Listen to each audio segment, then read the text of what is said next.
একবার জীবনে নবীর স্ত্রীরা 9 জনে নবীজির কাছে বলছে, আমাদের খাদ্য খাবারের একটু কষ্ট হয়, আপনি যে অতিরিক্ত যুদ্ধের যে সম্পদ পান সেখান থেকে আমগো বরাদ্দ মাঝে মধ্যে গনিমতের মাল পাইলে একটু বাড়াইয়া দিলে হয় না। এই কথাটা একবার জীবনে বলছে রাসূলুল্লাহ সাল্লাল্লাহু আলাইহি ওয়াসাল্লামের স্ত্রীরা 9 জন।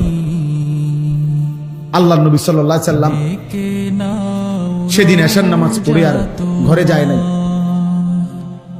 মনটা কষ্ট পাইছে, হায় আমার বিবিরা দুনিয়া চাইলো, আমার ঘরে থাইকা আমার বিবি হইয়া ওরা দুনিয়া চাইলো। তো মন খারাপ করে যখন তিনি মসজিদে বসে আছেন, এশার নামাজের উপরে ঘরে যাচ্ছে না হুজরায়, তো আল্লাহ তাআলা বলছে, বন্ধু ইয়া আইয়ুহান নাবিয়্যু কুল লিআজওয়াজিকা ইন কুনতুন্না তুরিদনাল হায়াতাদ দুনিয়া ওয়া যিনাতাহা ফাতাআলাইনা উমাত্তিউকুন্না ওয়া উসাররিহুকুন্না সারাহান জামিলা। আপনি যান, ঘরে যান, মন খারাপ করেন না। আপনার বিবিদেরকে গিয়ে বলেন, হে বিবিরা, যদি তোমরা দুনিয়া চাও, সম্পদ চাও, তো যা লাগবে, যা কিছু ফার্নিচার, আসবাব, গহনা, কসমেটিক্স যা লাগবে বলো, আমি সব তোমাদেরকে দিয়ে দেব, এক শর্তে শুধু আমি রাসূলের স্ত্রী এটা ছেড়ে দিতে হবে। বুঝেন নাই?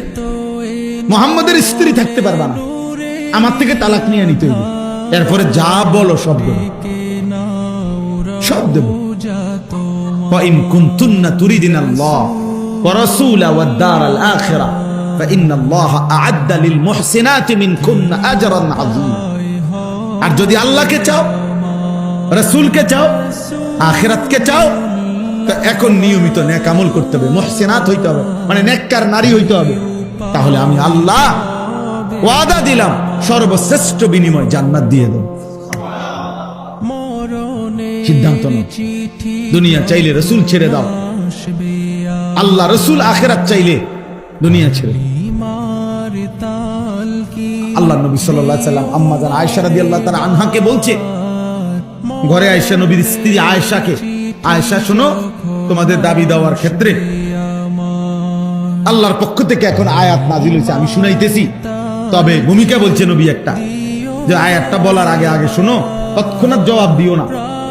তুমি বাকি 8 জনের লগে মিটিং করো, মশওয়ারা করো, পরামর্শ করো, প্রয়োজনে তোমরা তোমাদের বাড়িতে যাও, যাইয়া তোমাদের আব্বা মা, ওই ছেলে ওই দিক দিয়ে জায়গা আছে তো বাবা, ওই দেখো ওই দরজাটা দিয়ে ঢোকো, তুমি আও বাপ, এদের ঢুকে শোনো কতক্ষণ। তো দেখেন নবীজি ভূমিকা কয় যে তোমাকে আব্বা মার লগে দরকার হলে গিয়ে কি করো, বুঝ কইরো, পরামর্শ কইরো, তোমরা মিটিং করো। তো এরপর উত্তর দিলে চলবে, নগদ উত্তর দিও না। আয়েশা রাদিয়াল্লাহু তাআলা আনহা বুঝছে ঘটনা ভালো না, উনি আর বুঝুন তো যা বুঝার বুঝাই লাইছে যে লক্ষণ ভালো না, যে এমনি বুঝাইতে আছে।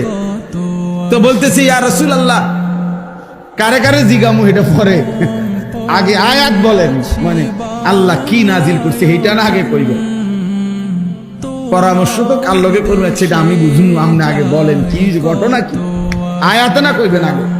তো নবীজি বলছে, আল্লাহ এই আয়াত নাজিল করছে, দুনিয়া চাইলে নাও, রাসূলকে ছেড়ে দাও, আখিরাত চাইলে আল্লাহকে চাইলে রাসূলকে চাইলে অপেক্ষা করো, আখিরাত মিলবে, আজরে আজিম মিলবে, জান্নাত মিলবে।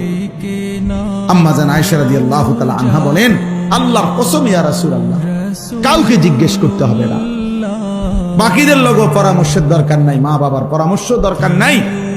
যদি আপনাকে হারাইতে হয়, দুনিয়া যদি আমি 100বারও পাই, আমি এমন দুনিয়া চাই,